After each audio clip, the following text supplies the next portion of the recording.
My bad.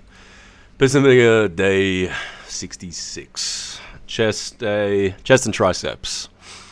No topic today. I'm just going to talk about some stuff that I was thinking about during the workout. So, I think I need to start warming up on certain movements a bit more. I think going into muscles where my mind-muscle connection isn't as good without a warm-up or without an extensive warm-up isn't the best idea. Not because it's unsafe. I don't really believe in warming up that much unless it's a very technical movement. But my incline dumbbell press, I feel like it could feel smoother. I feel like I could get more synovial fluid in the joints and stuff, so I can take all the tension off the joints and put it into the muscles. Because some days I feel the incline press more than other days. I don't know if other people run into this sort of thing where some days a movement will really do it for them and then another day it doesn't. Like last week, the incline press really hammered my upper chest. Today, it was a bit more in the bones. I felt it more in the bones, and it didn't hurt or anything, but I did feel more stress and tension in the joints.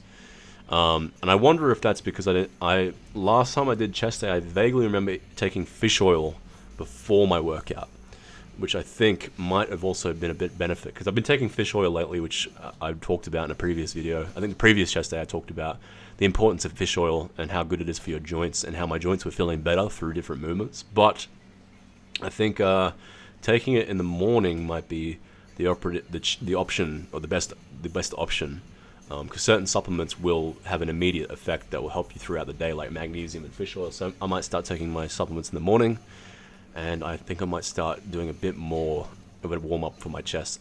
Maybe, I don't know. I mean, like, for example, after my incline press, I did 38 kilos for 8 reps a day, which was good. Strength is going up and up and up. I did some muscle measurements the other day, and not a huge increase in my muscles, very minimal, and probably a lot of that was fat. So I don't know if I've made that much gains in the last few kilos in the bulk.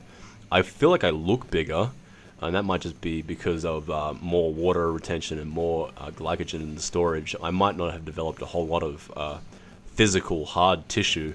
I don't know. We won't see until my bulk's done in another 2 or 3 months before summer really hits and I start cutting again. But yeah, the measurements didn't show much increase, but I don't know, looking in the mirror and recording myself, I feel like I look better, and my strength is up, which would typically imply that you are more muscular. When you get stronger, you gain muscle for the most part. I mean, you can gain a lot more strength than you can gain muscle, and that's why I argue against volume training, where one of the arguments for volume is, it's demonstrable that you will build more strength quicker on volume training. But the difference is, with volume training, because of the frequency, you're making more neurological adaptations. So you're training, say you're trying to increase your bench press. If you bench press 3 times a week because you're training high frequency, high volume training, of course your bench press is going to increase faster than if you did high intensity training once a week with the bench press, because you get far more repetitions for the central nervous system, you get more efficient. So you're not necessarily getting any bigger because you're getting that much stronger. A lot of the times it's neurological adaptations. I find that high intensity is much more honest with the strength to muscular ratio. The strength gains that you get from high intensity are far more indicative of your muscles getting bigger and stronger versus your central nervous system getting more efficient. So the argument, I find that argument a bit redundant, and it's not necessarily accurate portrayal of things, because they're 2 different types of strength that you're getting from 2 different types of training. Now, obviously, if you're a novice, actually this would be the topic today, I guess. If you're a novice, of course, do high volume training. If you're not, if you've been training for only a few months, or you haven't hit a decent novice stage where you've got the certain strength standards, which I personally don't even have, by the way, but the strength standards of a 60 kilo overhead press, 100 kilo bench press, 140 kilo squat, and 180 kilo deadlift, give or take, depending on your height, genetics, age, weight, etc. If you weigh 100 pounds, obviously those standards aren't going to be accurate. But for the average 5'9", 75 kilo guy, that is attainable for the most part. And obviously, personally, I can easily overhead press 60 kilos. I can probably bench press 100 kilos relatively easy by now, although I don't bench press because of my shoulders. I can't squat 140 kilos, and I can't deadlift 180 kilos. So my strength standards for my legs are still that of a novice's because of just terrible training programming, or terrible inconsistency rather, over the last, how many years I've been training. So I still do volume as someone that looks like a relatively advanced lifter. My upper body is relatively advanced, but my lower body isn't. So I still do 3 sets, 5 sets of 5 for my leg days, albeit I only do leg day once a week because I also do high intensity with that. But essentially, if you're a novice and you haven't hit those strength standards and you only just started training, or you've been training for say a year but you don't, or maybe you've been training for 3 years but you've been training really poorly and you've been in a inadequate amount of calories, then of course don't do high intensity.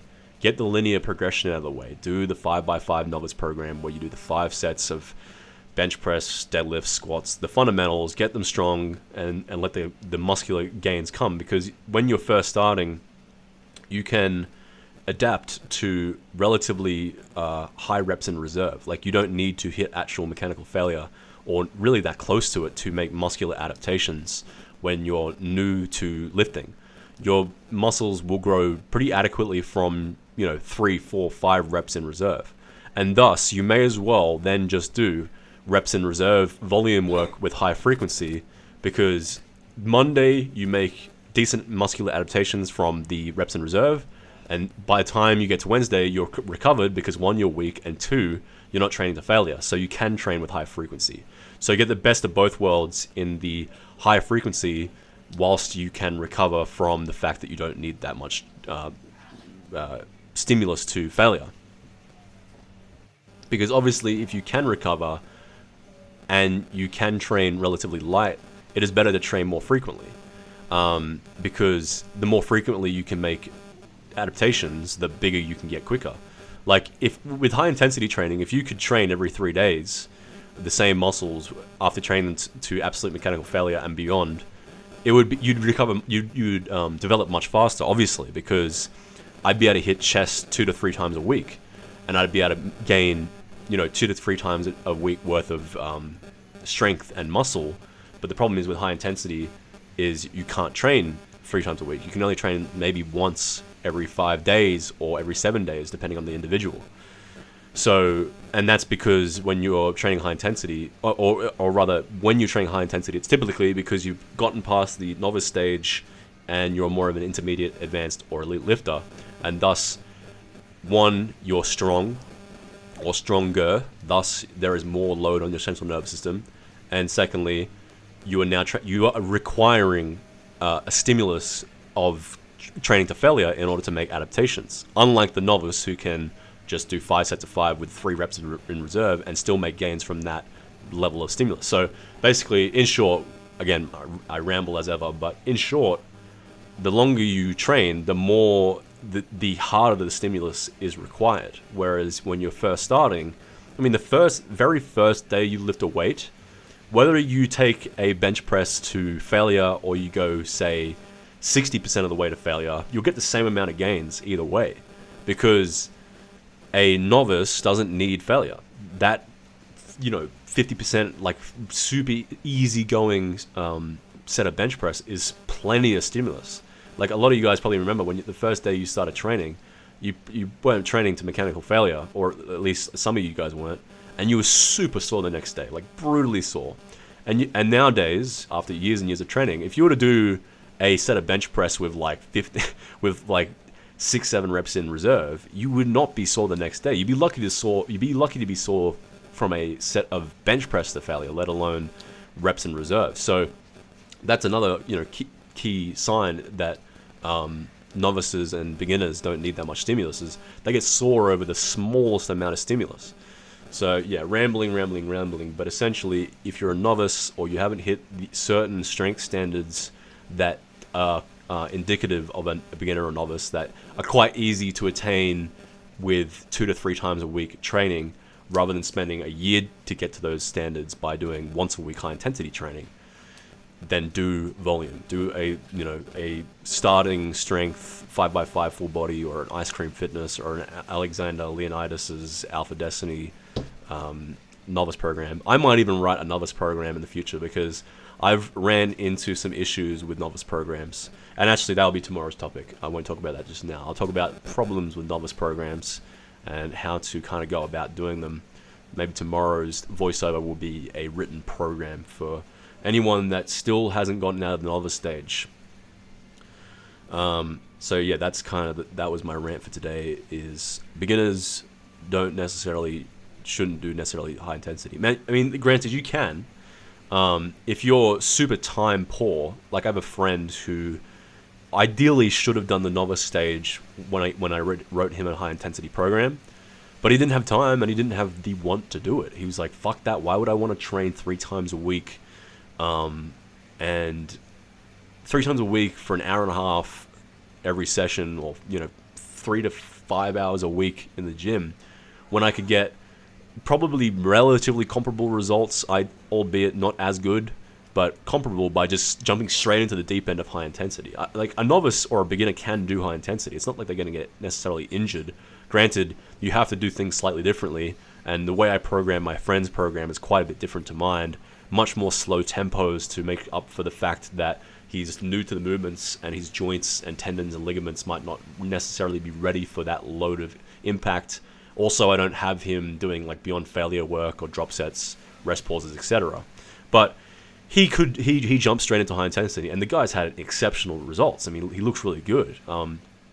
He's not very strong, and that's kind of the point here, is that high intensity won't make you strong super fast like volume will. Essentially, is my point right now. I'm making a lot of different points, I guess, but volume will make you stronger quicker because, yes, your central nervous system will get much more efficient.